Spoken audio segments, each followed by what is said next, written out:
The luxurious lobby of the Grand Crescent Hotel was bathed in golden light, the chandeliers casting a warm glow over polished marble floors.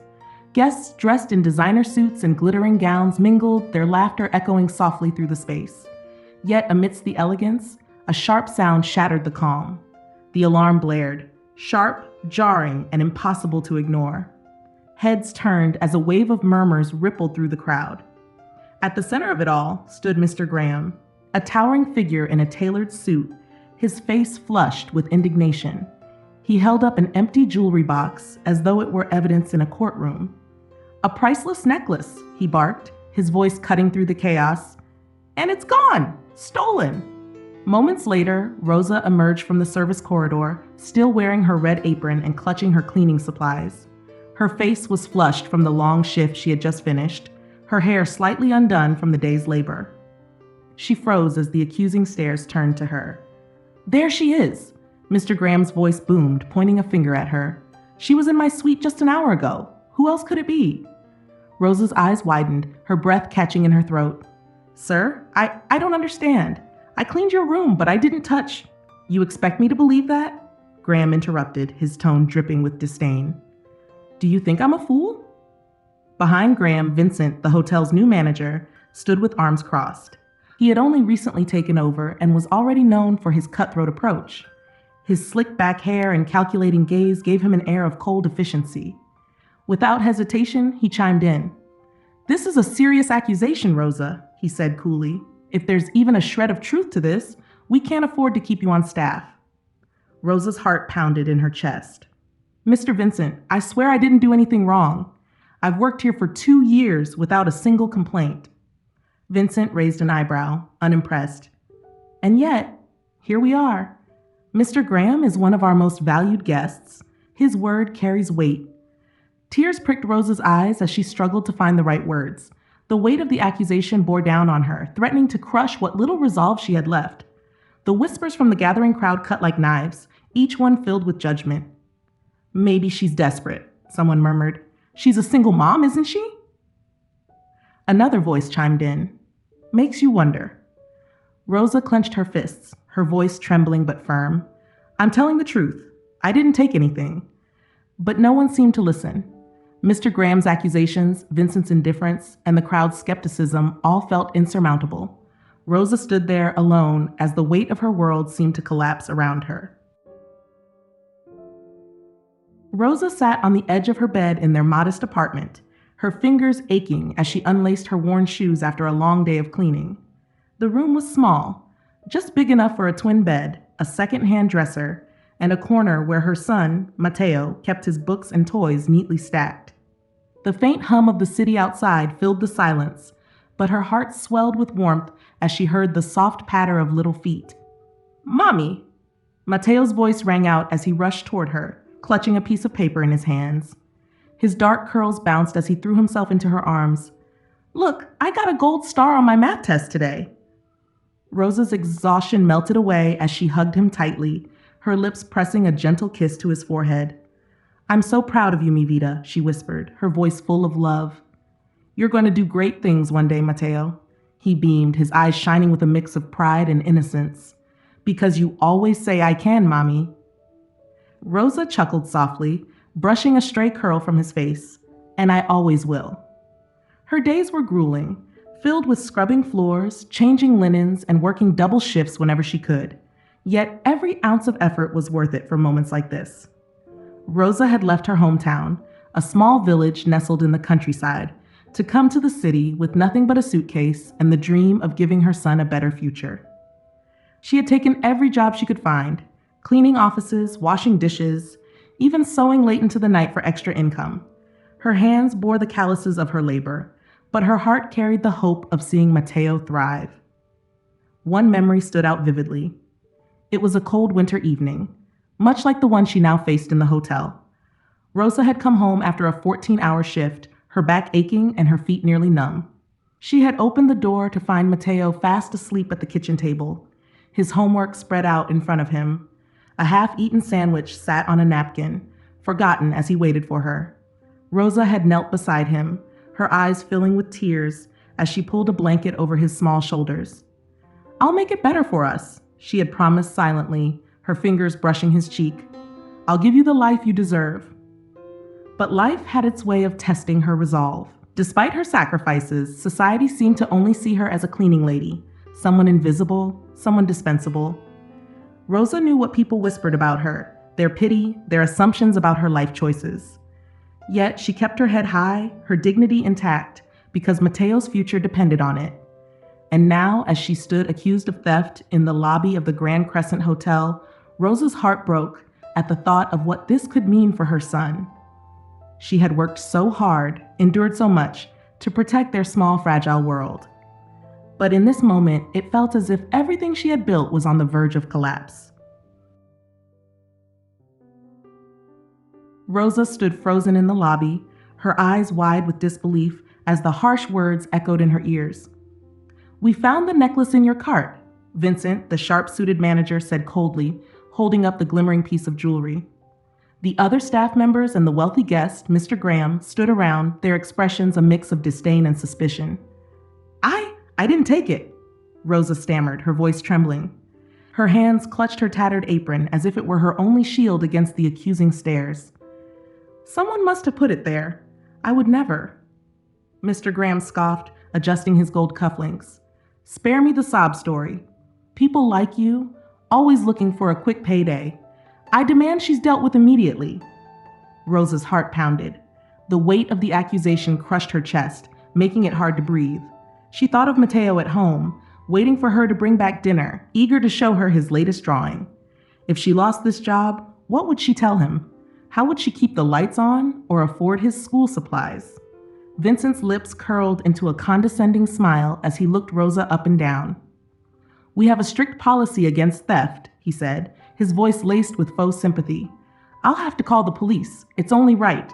"No." Rosa's voice cracked as she stepped forward. "Please, you don't understand. I didn't take anything. Someone must have planted it. You have to believe me." Her desperate plea seemed to bounce off cold walls. The small crowd began whispering, their hushed tones carrying judgment and disdain.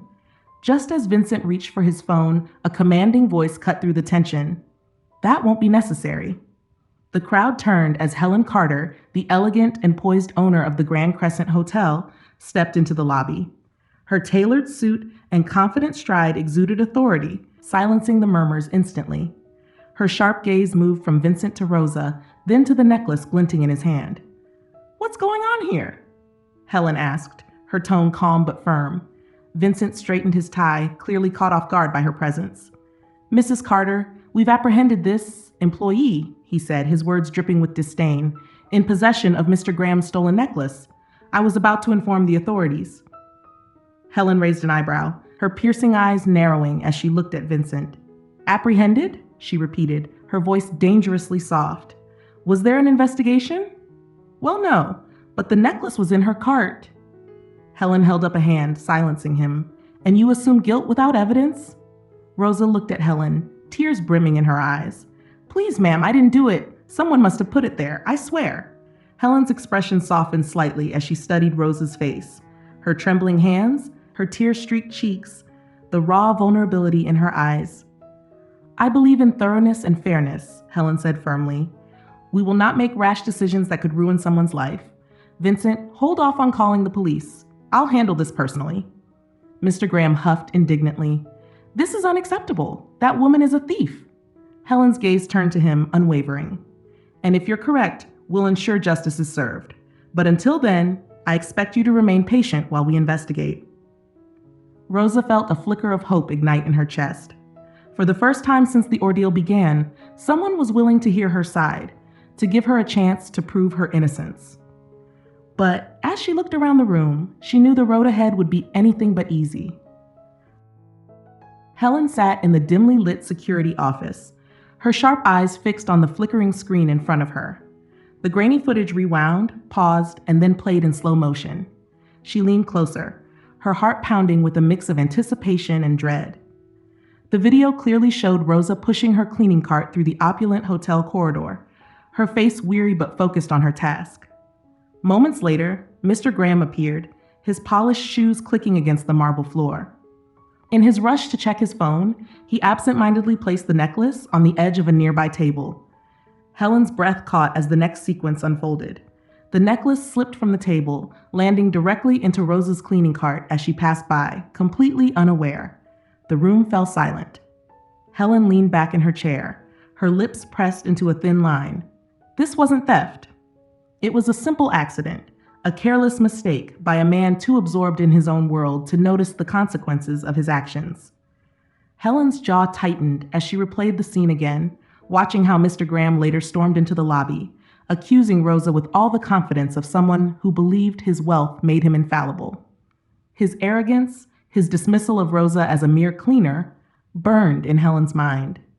Standing, Helen squared her shoulders. There would be no more assumptions, no more baseless accusations. She called Vincent and Mr. Graham to her office. The tension was palpable as they entered, the wealthy guest still brimming with indignation. "I've reviewed the security footage," Helen began, her voice calm but laced with authority. She turned the screen toward them, pressing play. Both men leaned forward as the events unfolded on the monitor. Vincent's face paled. Mr. Graham's jaw tightened, his earlier confidence draining as the truth became undeniable. This is ridiculous," he stammered, though his voice lacked conviction. It was an honest mistake. Helen's gaze bore into him. "A mistake is one thing, Mr. Graham, but falsely accusing someone of theft, publicly humiliating them, is entirely another." Mr. Graham shifted uncomfortably. "I didn't mean for it to go this far." Helen crossed her arms. "You assumed guilt based on nothing more than prejudice? Rosa is an honest, hardworking mother trying to provide for her child. She didn't deserve this." There was a long silence. Finally, Helen gestured toward the door. "You will apologize to Rosa, publicly, in front of the staff and any guests who witnessed your accusations. That's the least you can do to right this wrong." Mr. Graham opened his mouth to protest, but one look from Helen silenced him. He nodded begrudgingly. "Fine." As Mr. Graham left to make his apology, Helen turned to Vincent. "And as for you, I expect better judgment moving forward. This hotel will not tolerate snap decisions or unfair treatment of our staff." Vincent swallowed hard. "Yes, ma'am."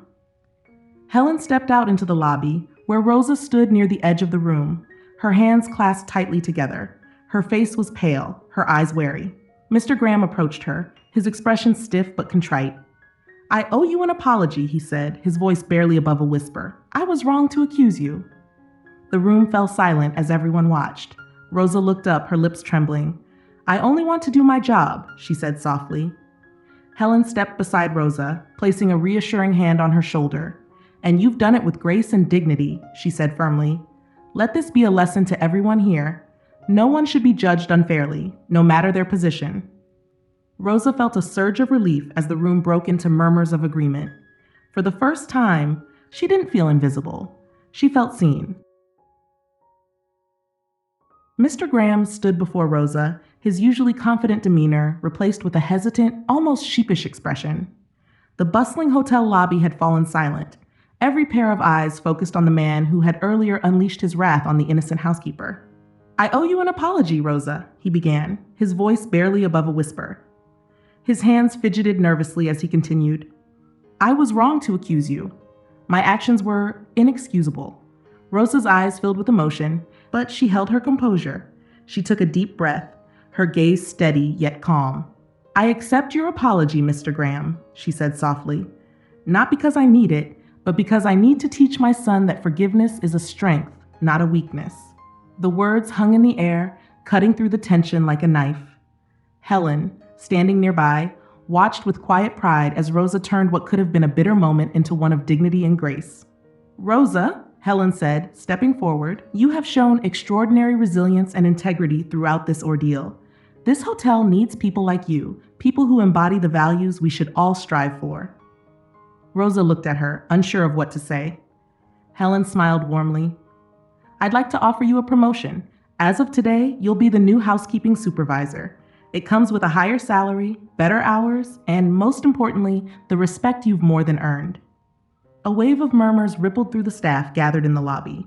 Rosa's eyes widened, and for a moment she seemed at a loss for words. Finally she nodded, her voice trembling with gratitude. "Thank you, Mrs. Carter. This means more to me than I can say." Helen placed a hand on Rosa's shoulder.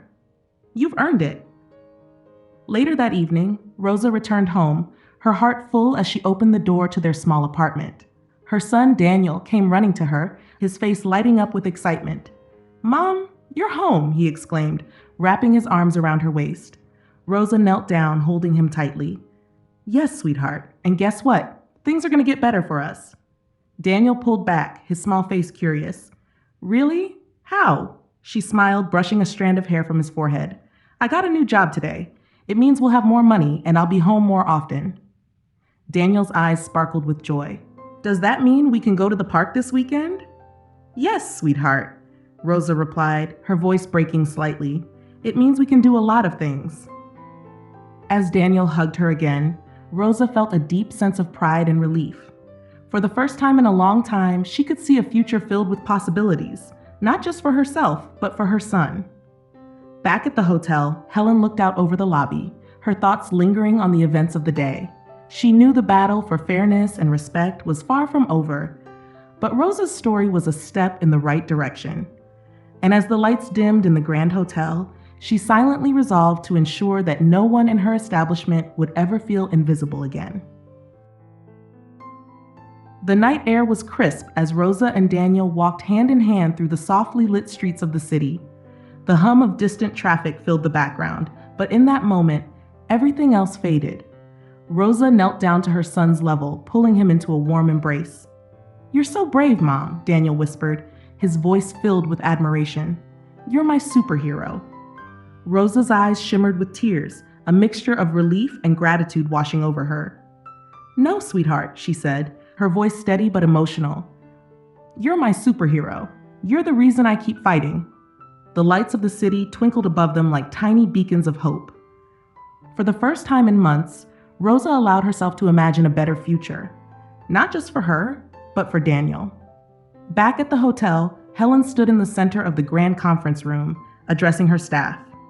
The room was quiet, the weight of recent events hanging in the air. This hotel stands on the principles of integrity and respect, Helen began, her voice firm but compassionate.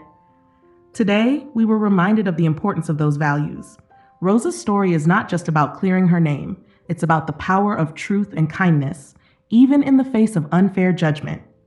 The staff exchanged glances, their expressions thoughtful. Helen continued, Rosa's courage reminds us that every person who walks through these doors, guest or staff, deserves respect. Let her story be a lesson to all of us to act with fairness and to speak up when something isn't right. Applause broke out, filling the room with a renewed sense of purpose. Rosa, standing quietly at the back, felt her heart swell with pride. For once, she wasn't invisible. She wasn't just another housekeeper. She was someone who had made a difference. Later that evening, Rosa and Daniel sat on a small park bench overlooking the city skyline. The stars seemed to shine a little brighter, and the future felt a little closer. Rosa held Daniel close, her arms wrapped protectively around him. Things will be different now, she murmured, her voice filled with quiet determination. For both of us. Daniel looked up at her with wide, trusting eyes. I know, Mom. You always make everything better. Rosa smiled, her tears glistening under the streetlights. She didn't know what challenges lay ahead, but she knew one thing for certain. Together, they could face anything. As the city buzzed softly around them, Rosa and Daniel sat in peaceful silence, their hearts full of hope. In that moment, they were not just survivors. They were a family, ready to embrace whatever the future had in store. Rosa's newfound position as a supervisor at the hotel came with both respect and responsibility. Her colleagues now looked to her for guidance, and guests often commented on the warmth and professionalism that seemed to radiate from the staff under her leadership. Rosa had become more than a worker. She was the embodiment of resilience and grace in the face of adversity. But as the days turned into weeks, an undercurrent of unease began to ripple through the hotel. Rosa noticed small, peculiar things, a misplaced piece of equipment, a report that seemed tampered with, and whispers that would fall silent whenever she entered a room. At first, she dismissed them, chalking it up to the growing pains of her new role. One afternoon, while reviewing the hotel's inventory records in her modest yet tidy office, Helen knocked on the door. Rosa looked up, smiling. How's the new role treating you? Helen asked, her tone warm but curious. It's a lot of work, Rosa admitted, but I'm grateful. For the first time, I feel like I'm truly making a difference. Helen nodded, her gaze lingering for a moment. Good. Keep an eye out, though. Not everyone may share our enthusiasm for change. The warning, though subtle, lingered in Rosa's mind. Unbeknownst to Rosa, in a dimly lit corner of the hotel's basement, Vincent leaned against a stack of boxes, his jaw tight with frustration. The fall from his previous position still stung, and the sight of Rosa thriving in the role he once mocked only fueled his resentment. Beside him stood Mr. Graham, his polished demeanor belying the bitterness in his eyes. She humiliated me, Graham muttered, his voice low but sharp. Do you have any idea how many business partners heard about that apology? Vincent smirked, his eyes glinting with a hint of malice. Maybe it's time to remind everyone that people like her don't belong here. Graham's lips curled into a thin smile. Let's make sure this lesson sticks. Rosa's next few days were marked by an eerie series of events. A guest claimed to find an expensive watch missing, and despite Rosa's thorough search, the watch turned up in one of her team's carts. Helen stepped in, quelling the situation, but Rosa couldn't shake the feeling that something was amiss. Late one evening, as Rosa locked up the staff room, she found an envelope taped to the door. Inside was a single piece of paper with a chilling message, "Stay in your place." Her breath caught as she clutched the note, her mind racing. Rosa knew she had faced many battles before, but this was different. This wasn't just about her job. It was about her integrity, her livelihood, and her family. She wasn't going to back down. Rosa resolved to confront whatever, or whoever, was behind this. But as she gazed at the city lights from her office window, she couldn't help but wonder, how far were they willing to go to see her fall? And so, a new chapter began, with shadows of betrayal and the spark of resilience ready to ignite once more.